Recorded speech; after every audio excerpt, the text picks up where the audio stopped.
Semoga kita semua dimuliakan Allah Subhanahu wa Ta'ala. Amin amin ya rabbal alamin.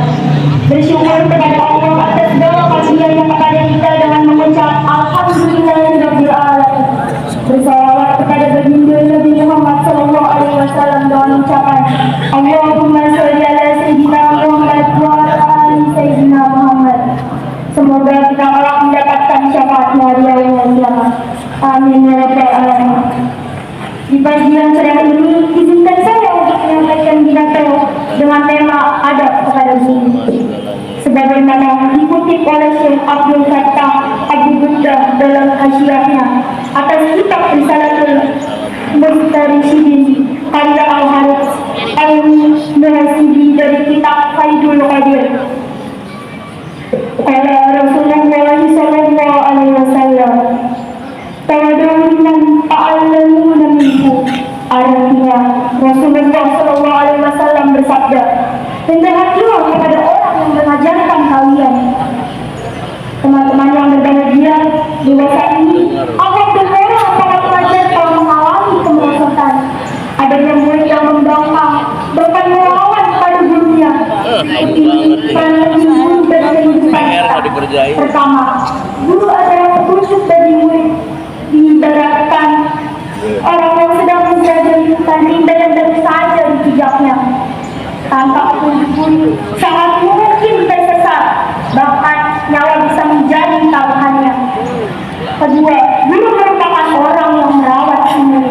Tanpa perawatan guru melalui ilmu yang diberikannya, tidak mungkin seorang murid mampu meraih apa-apa yang dicita-citakannya. Dan masih banyak lagi jasa guru bagi kehidupan kita. Teman-teman yang berbahagia, sungguh besar jasa guru kepada kita. Tidak ada alasan untuk kita tidak memuliakannya. Betapa penting kedudukan guru bagi seorang murid. Guru adalah orang yang berilmu. Menghormati guru berarti sama dengan menghormati ilmu. Salah satu penghormatan kepada guru adalah dengan tetap memuliakannya kapanpun dia berada. Di antara adab dengan guru adalah berbicara dengan sopan, tidak berjalan di depan guru, tidak duduk di tempat duduknya, tidak memulai bicara kecuali dengan isi gurunya, memberi salam kepada dari sebuah kisah diceritakan. Ada seorang lelaki yang ingin memfitnah Syekh Abdul Qadir Jilani. Lelaki itu mengintip rumah Syekh Abdul Qadir Jilani melalui sebuah lubang. Saat itu dia melihat Syekh Abdul Qadir Jilani sedang makan daging ayam kesukaannya ditemani muridnya. Syekh Abdul Qadir Jilani memakan separuh daging tersebut dan menyisihkan sebagiannya untuk muridnya. Lelaki yang menyaksikan hal itu muncul rencana liciknya.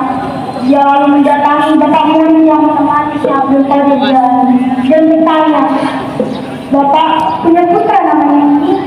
"Iya, benar," jawab bapaknya.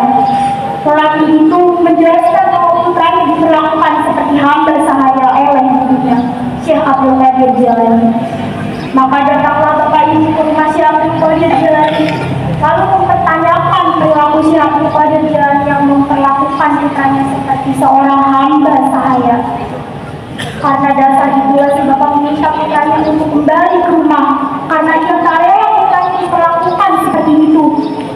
Setelah pulang dari tempat si Abdul Qadir Jilani, si bapak baru menanyakan kembali kepada putranya.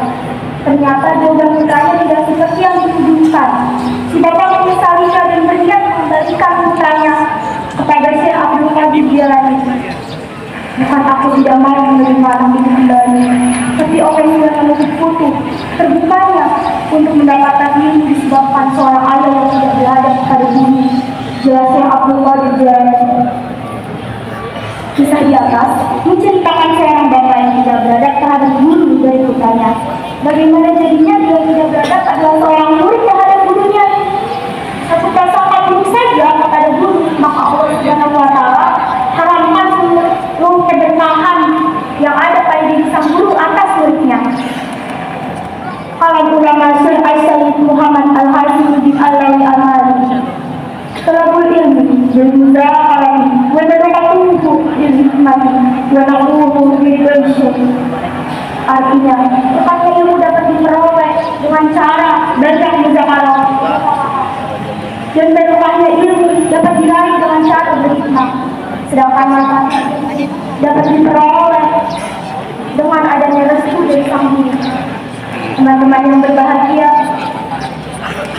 pidato ini sudah selesai. Demikian dapat saya sampaikan. Semoga pidato ini dapat memotivasi kita untuk menjadi anak yang soleh dan soleha, yang dapat berhikmah pada guru agar kita mendapatkan ilmu.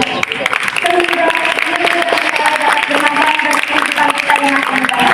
Terima kasih atas perhatian dan mohon maaf atas segala kesalahan. Izinkan saya berkata sekali lagi. Kalau ada sumur di ladang, boleh saya menumpang mandi? Ya, ambil tak ya. Sumur ya, kalau ada umur yang panjang, boleh dong saya tidak lagi. Ya, besok kita doakan.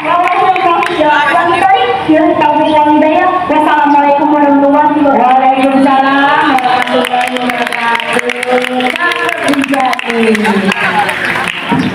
Terima kasih kepada Rinjani.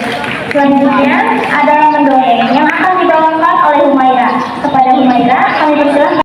Assalamualaikum warahmatullahi wabarakatuh. Selamat pagi semuanya. Oke, nama saya Humaira Syakila Adiansyah dari kelas 7A. Di pagi hari ini saya akan membawakan dongeng tentang Abu Nawas dan 6 ekor lembu. Sebelumnya, yang terhormat, Bapak Ibu Guru dan teman-teman yang saya banggakan. Sebelum saya mulai membawakan dongeng, izinkan saya memberikan sepatah pantun. Berjalan pagi ke kebun bunga, cakep. Memetik mawar dengan hati riang, cakep. Mari dengarkan kisah yang penuh makna tentang Abu Nawas yang cerdik dan gemilang. Ya. Selanjutnya, saya akan mulai membacakan dongeng yang saya bawakan, yaitu Abu Nawas dan 6 ekor lembu. Pada suatu hari, Sultan Harun al-Rasyid memanggil Abu Nawas menghadap ke istana. Kali ini, Sultan ingin menguji kecerdikan Abu Nawas. Sesampainya di hadapan sang Sultan, Abu Nawas pun menyembah dan Sultan bertitah. Hei Abu Nawas, aku menginginkan 6 ekor lembu yang bisa berbicara. Bisakah engkau menceritakan mereka dalam waktu seminggu? Kalau gagal, akan kupenggal lehermu. Abu Nawas pun terbengong-bengong. Tapi bukan Abu Nawas kalau tak bisa memenuhi keinginan baginda raja, segendut apapun permintaan itu. Baiklah, tuanku Syahawan, hamba junjung tinggi titah tuanku, ujar Abu Nawas menyanggupi. Semua penggagal istana yang hadir pada saat itu berkata dalam hati, habislah kau Abu Nawas. Abu Nawas pun bermohon diri dan pulang ke rumah. Begitu sampainya dia di kediamannya, ia duduk berdiam diri dan merenungkan keinginan Sultan. Seharinya ia tidak keluar rumah. Para tetangga pun heran. Ia baru keluar rumah persis setelah seminggu kemudian, yaitu batas waktu yang diberikan Sultan kepadanya. Ia segera menuju kerumunan orang banyak, lalu ujarnya, hei orang-orang muda, hari ini hari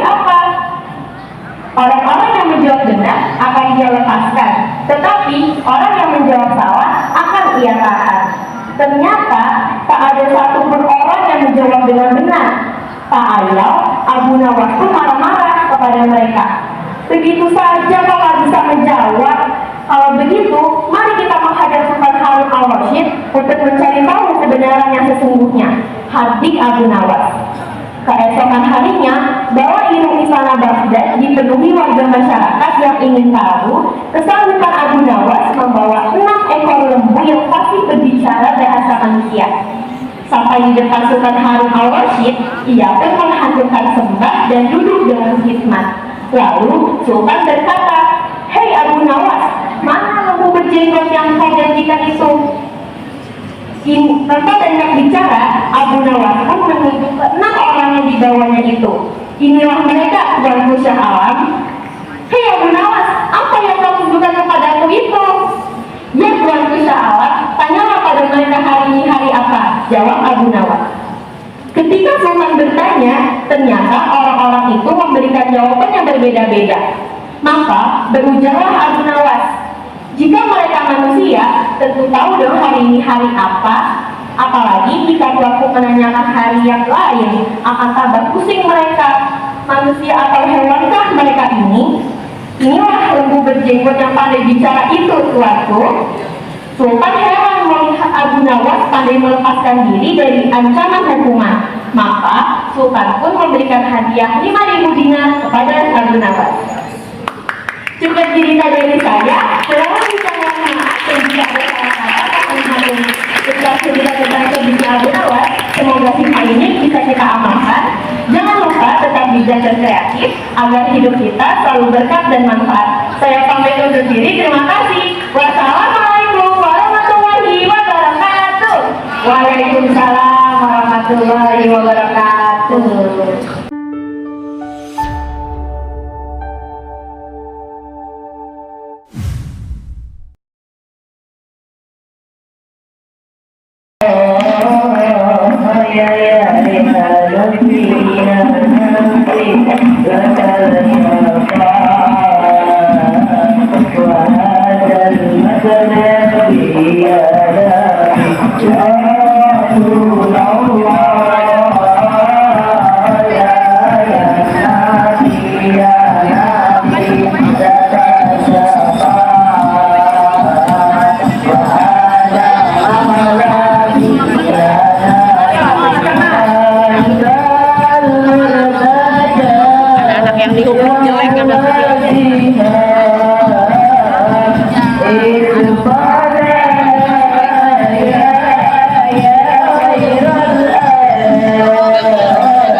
Bye.